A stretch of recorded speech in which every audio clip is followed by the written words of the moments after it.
Devan Dubnyk joins us for a little summertime chat. Devin, how's your summer been going? What golf game? What have you been doing? It's been great. Hey, thanks. Nice to be back. And yeah, we spent a little time out in BC at the beginning of August, mid-August. My sister-in-law got married, so went out to Fairmont. That was nice. And yeah, a little bit of golf, lots of fishing with the boys. And they just went back to school today for the first day. So it's a quiet household. I was going to say, is this not like sweet spot mode now for you? If the kids are at school, like your golf game can now actually probably pick up. This is like a 1 month little window for you. Yes, I'm right in the slot right now. This is like 4 times a week kind of thing, as long as the sun stays out. I like it. I like it. Sorry, you went through BC. You said Fairmont. Anywhere else? No, just out there. We were out there for a week. My father-in-law lives out there as well, so we've been out there plenty of times, and it's just an awesome place. Dutch Creek. Quadding, fishing, swimming in beautiful glacier water. It's awesome. Is that where we went? I have no idea. You don't know where we went? No. For your bachelor party. For my bachelor party. Yeah. Well, in Vermeer, I don't know, man. Close? I don't know. As you can imagine, that weekend was a blur for me. Yes. I'm going right by Embry. I'm going fishing for the first time ever tomorrow. They're taking me out. Sherwood Power Sports and Marines taking me out here in Edmonton. Beginner fishing advice for me. What do you got? Listen to your guide. I honestly, I've been learning on the go here. My kids, I didn't fish growing up. My kids have fallen in love with it. I used to honestly not even want to touch a fish. Like if I caught it ever, I was like, someone else touch it. That's gross. And now all I do is put worms and leeches on hooks and get hooks out of fish's stomachs. And like, it just never ends. So, yeah, hopefully you guys catch something. It can be a little boring if it's quiet, but my kids think that we fish here, and they think that you catch a fish every time you throw the line in the water, because there's a little sunfish off the dock that just bite every time. And so anytime they go more than like a minute without a fish biting, they're like, "Oh, this is taking so long." I'm like, this isn't real fishing. I have no idea what to expect. Jay thinks I'm going to be terrible at it. I have no concept of like how it works. What are you fishing for? Never been out once. So I don't understand the skill and all that behind it, because I know there is skill, but it's just not something that my brain is like wired to understand. As far as I understand, it's like you drop, hook in, wait for fish, pull it out. But I know it's more complicated than that. Oh, good luck. Yeah. Depends what you're fishing for, but a lot of times it is as simple as dropping and waiting. They just take you to where the fish are. Let's talk a little Oilers. We just played a clip of Jeff Jackson talking about the McDavid extension. Nobody here, again, I kind of just said, no sane Oilers fan, sane Oilers media member is concerned about how this is going. Connor McDavid's going to have a new contract heading into next year, but do you have any best guess, any gut feel, any take on what it'll end up being? Like, there's a lot of speculation. Oh, it's going to be 4 years, maybe 5 years. He's maybe going to take a hair less money. Maybe it's only 16 mil or 17 million instead of like a 18, 19 million dollar deal, which I know you could get. But the idea that like McDavid has a blank check, right? The Oilers call him, say, "What do you want to do?" And then they hang up and sign the contract. Yeah, I mean it's a unique situation, but it's basically it's very clear who the best player on the planet is. It's Connor McDavid. It's not arguable. There's obviously after McDavid, there's some incredible players, but he demands every penny he gets. So basically, it's a very unique situation with the negotiation where it's figuring out what McDavid wants to do. He's going to want to know the direction the Oilers are going. For him, is it shorter term, kind of that midterm where you're locking up a bunch of money, obviously, which is important, but also, if that window closes to win and the Oilers are forced into some sort of, maybe not a full rebuild or whatever, but just some years where, as he's getting older, winning a Stanley Cup is obviously extremely important to him. Is he doesn't necessarily want to lock in for 7 years. I think they can't do 8 anymore, can they? One more year. This is the last year they can do it. Yeah, last year they can do 8. So he might not want to lock in for 8 if there's that potential of. I mean, so many things can change, and then all of a sudden being here, maybe when he's later on and wants to win. So I think that mid range kind of gives him a little bit of flexibility with both. But at the end of the day, it's wants. If he wants every single penny, like to the max, then you give it to him. And if you want to try to negotiate with him a little bit and say, hey, could you take $1 million less, help us build the roster around you, that's really going to be up to him, because it's just you give him every cent he wants and the term he wants, and try to keep everybody happy, because there's nobody like him in the league. There's not going to be anybody like him anytime soon, or who knows when, or anything like that. So it's pretty much all in his court. I think it's almost like negotiation isn't the right way to phrase it, but for the Oilers, you're more so giving like almost a presentation, I think, of like, hey, Connor, we know you can pick whatever you want. If you come in at 20, here's our projections for next offseason, the offseason after. If you come in at 16, here's our projections and like the free agents we think we can be fighting for, the money we can give to other guys. Like, you're almost not negotiating him down. You're trying to sell him on how good of a team you could put together if he's at 16 instead of 18 and a half. Well, that's exactly it. That's why it's so unique. It's a sales pitch. You're giving a sales pitch to a guy who you're going to give the biggest contract in NHL history to. It just doesn't seem to make a ton of sense, but neither does what he does on the ice. Yeah, that's true. There was kind of a rumor the other day, obviously, believe it or not, goaltending is still a hot topic throughout the summer. No way. Didn't do anything, and people are not happy about that. But the recent rumor mill is the Oilers showed interest in Detroit's younger goalies, Trey Augustine and Sebastian Cossa. My question isn't necessarily directed at those two players, but the idea of having a younger player sit behind Stuart Skinner, do you think that would be something that would benefit the Oilers, or just like not a good idea and rather have the experience in Calvin Pickard? Interesting situation. I don't think that's the play right now. This is obviously win now mode. And so you're not, it depends on how high they are on the guy. If you get a guy who you think is ready to play now, ready to make a difference now, potentially, being a starter if Skinner struggles or gets hurt. I don't know if that's out there. If that was the case, it'd be different. But when you're in win now mode, this is not the time to be trying to develop a young guy and spending time in the season to develop a young guy, like I said, unless you're very high on him. But you don't want to put yourself in a situation then where he didn't pan out this or isn't quite ready, even if he's still going to be good, but he's not quite ready. And now you're scrambling as the season goes on. You're scrambling at the trade deadline because of the win now thing and the focus on the goaltending and the way it's gone the last couple of years and everybody talking about it. I don't know if bringing a young guy unproven into that scenario, it's always good to bolster the depth chart. If you wanted to bring kind of a high-end, make a trade and bring a high-end prospect in, that would be your third guy that you could, especially with a veteran guy like Pickard, where you could find your slots throughout the season to have the third guy come up and play, see where he's at. There's always potential there, but I don't think that having a young, unproven backup where the Oilers are right now is the best play.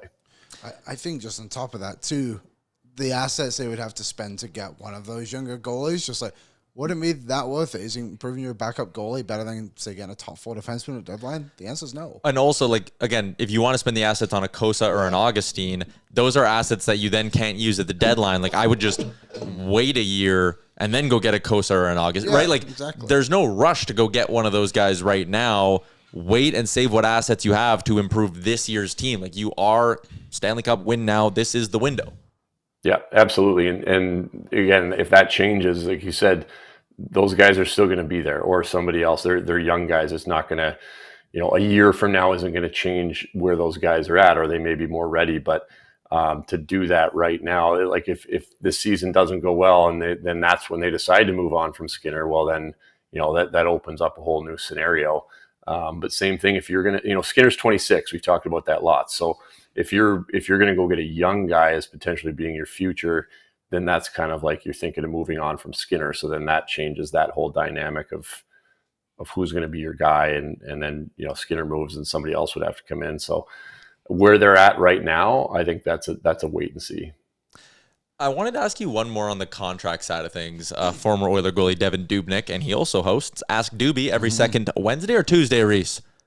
Wednesday. We drop them on Wednesdays, yes. Every second Wednesday here throughout the summer. But I got my own kind of Ask Doobie for you, and it's on the topic of contract negotiations. You got your one, or the real big ticket for you was with the Minnesota Wild, And how involved are you? How involved is the average player in their own negotiations? Like we talked about how Connor McDavid is different, but like when you're presented a 6-year, $26 million contract, is it your agent doing the bulk of that work and then just coming to you at the last minute being like, hey, this is the number we've settled on? Or are you kind of with them every step of the way as offers go back and forth?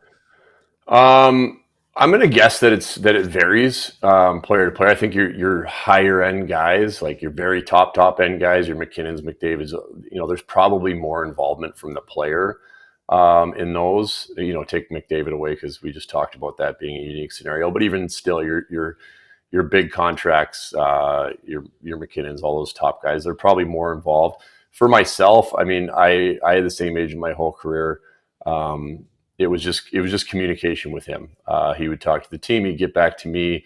He was extremely smart. He knew kind of seemed to be a step ahead, not in negotiating, but he kind of always seemed to know what was coming.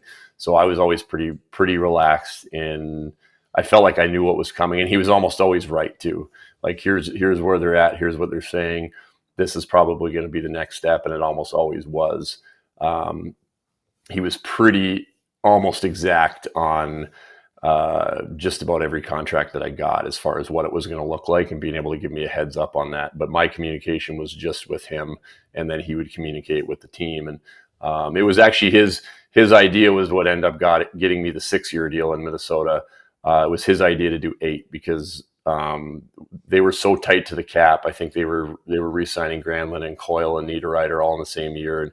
And I mean, it was down to dollars.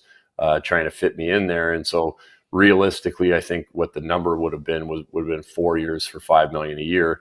And they literally didn't have that. Like we were down they needed 600,000, or I think it was in cap space to fit me in. So we we're kind of stuck there. And then my agent suggested doing an 8-year with a diving after the first 4 years. And they said, well, we can't do 8, but it's actually a good idea. Let's do 6. So it went 5 for 4 years, and then 3.525, and then that got that number to 4.33. He kind of told me how it was all going to play out, and then a week later it all played out. But it is nerve-wracking, a lot of sitting and waiting and wondering kind of what it's a huge spot in your life, especially when you're signing that big ticket. And like you had made obviously some money in your career. You had got like this, I think it was 3.5 with Edmonton.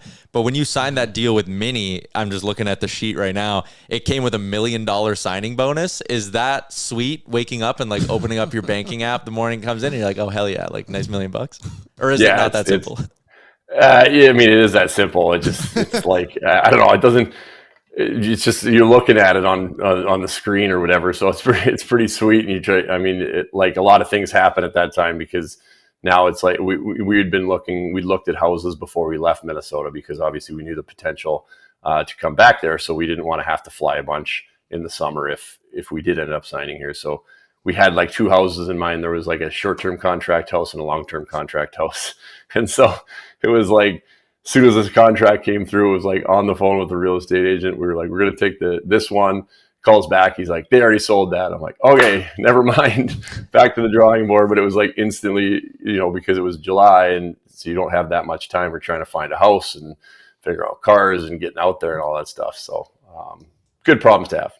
I've always thought of that. Like, again, Connor McDavid has so much money, but he has like $10.5 million in a signing bonus every year. I'm like, no matter how much money you have, it must be pretty nice. Sick. Yeah. July 1, just like rolling over in bed, CIBC, because he banks with CIBC, looking at me and like, hell yeah, we're good. 10.5 cleared. We can go back to hockey now, though. Liam asked you about the idea of getting younger in net, and that's more of like a hypothetical, but one thing the Oilers have made a concerted effort of doing this summer is getting younger up front and cheaper up front, like Howard, Savoy. They bring back Kapanen for cheap. They got this Tomasek guy coming in that no one really knows anything about.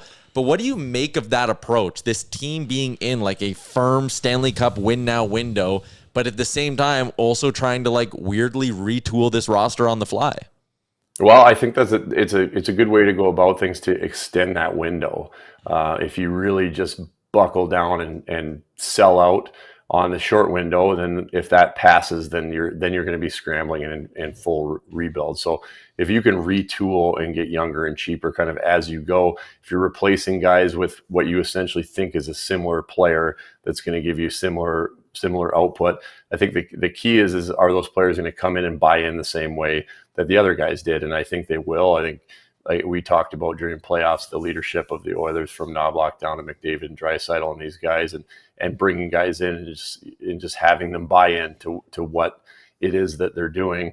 And then they get to develop as they're playing big minutes and they're contributing and they're getting experience, but they're also developing at the same time, so that as it goes on, you're hoping that these guys get better and better and better, and you don't have this wall that you hit where you don't have any money to spend, guys are leaving, you got no one in the system, and then it's crash mode and full rebuild. So I think it's a smart play, and then hopefully these guys buy in the same way that the other guys were, and as long as they can contribute equally, then you're saving money.